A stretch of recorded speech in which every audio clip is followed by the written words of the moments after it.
ভারতে পাচার হয়ে গিয়েছিলেন ২০ জন তরুণী। পাসপোর্ট ভিসা ছাড়াই সীমান্ত পথে রাতের অন্ধকারে তাদের পাচার করে দেয়া হয়েছিল।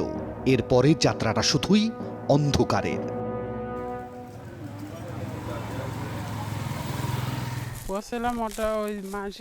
অন্ধকার জগৎ থেকে ফিরে আসা এক তরুণীর মুখোমুখি টিম 360 ডিগ্রি।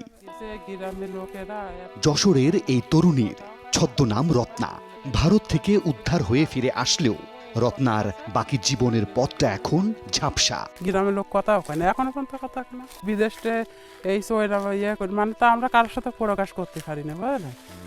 যে একটা কথা যে আপনি যেন কথাটা আপনার সাথে করতে পারছি, কিন্তু আমাদের গ্রামের লোকের সাথে পাওয়া যাবে না। কিভাবে এবং কেন গিয়েছিলেন? আমি গেছি এখানকে দালালে নিয়ে গেছে, মনে করেন স্বপ্নের মতন করে নিয়ে যাবে, তা আপনার সাথে এমন পটাবে তা সে পটানোর কথা ভুলেই যাবেন। মানে মনে করেন যে আমরা যেরকম চাষি মানুষ এখন একটা জোন খাটিয়েছি, জোন খাটি আপনি বলেন যে যেই চল 20,000 টাকা করে মাসে কি 30, আমার কইছে 50,000 টাকা মাসে দেবো। তা 50,000 টাকা কাছে তোর কিছু লাগবে না, তোর টাকা পয়সাও লাগবে না, কিছু লাগবে না। রত্না বলছিলেন ভারতে গিয়ে তার জীবন কিভাবে বদলে যায়। এ দালালের কাছে তো ও দালালের কাছে নির্যাতন হতে তারপরে রাত্রি যে কমি বর্ডার পাস করেছে, এটাও তো আমি করতে পারিনি। ওখানে যে আরও নির্যাতন খাতি মনে করেন এর কাছ থেকে ওর মানে নির্যাতন পাচ্ছি, ওর কাছ থেকে ব্যস্ত, মানে এক একজনের পাল্টায় দিয়েছে, এমন পাল্টায় দিয়েছে তা সে কথা কোয়া যাবে না। যে সংসারের সুখের কথা চিন্তা করে ভারতে পাড়ি দিয়েছিলেন, সেই সংসারটাও বেইমানি করে রত্নার সাথে। স্বামীর কাছে ও ঘটনা পারাননি, বলে তুমি ওকে নির্যাতন হয়েছে, আমার কাছে সে আবার থাকবা, তোমার এই মেয়েরে রাখবো না, তাই তালাক হয়ে গেছে। তার মানে আপনার পরিবারটাই শেষ? পরিবারটাই শেষ আমাদের।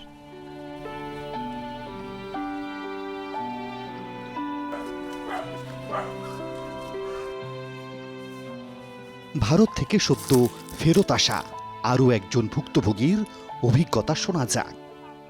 আমি কষ্টের পারেছিলাম, ওকে নিয়ে যে মানে খারাপ জায়গায় ছিল আর কি। খুব লোভ দেখায় যে ওই দেশে এত টাকা ইনকাম করতে পারলে তোর কষ্ট দূর হবে। আমি বহুত কষ্ট, আমাদের সংসার, গরিবের সংসার তো জানেন যে কী কষ্ট হয়। স্বামীর দ্বারা জায়গা জমি নেই, পরের জায়গায় থাকে।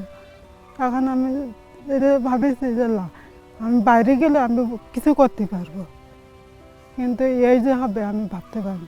যে দালালে পকে পড়ে এই কাজটা করেছে, কিন্তু দালালে বিক্রি করে হাত বদল করতে হতে যে আমার কীভাবে নিয়ে গেছে, রাত্রির আধারে কমে নিয়ে গেছে আমি নিজেই জানি না। ভয় করে না আপনার ওই সময় যে এইভাবে রিস্ক নিয়ে? ওইভাবে ওই সময় এত পর্যন্ত বুঝেছে, আমি এখনো ভয় করিনি।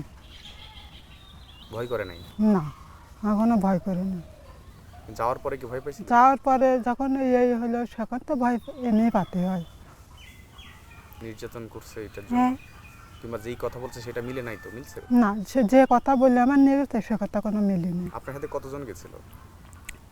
আমার সাথে গেল হচ্ছে 10-12 জন, কিন্তু এক একজন যেতে পড়েছে।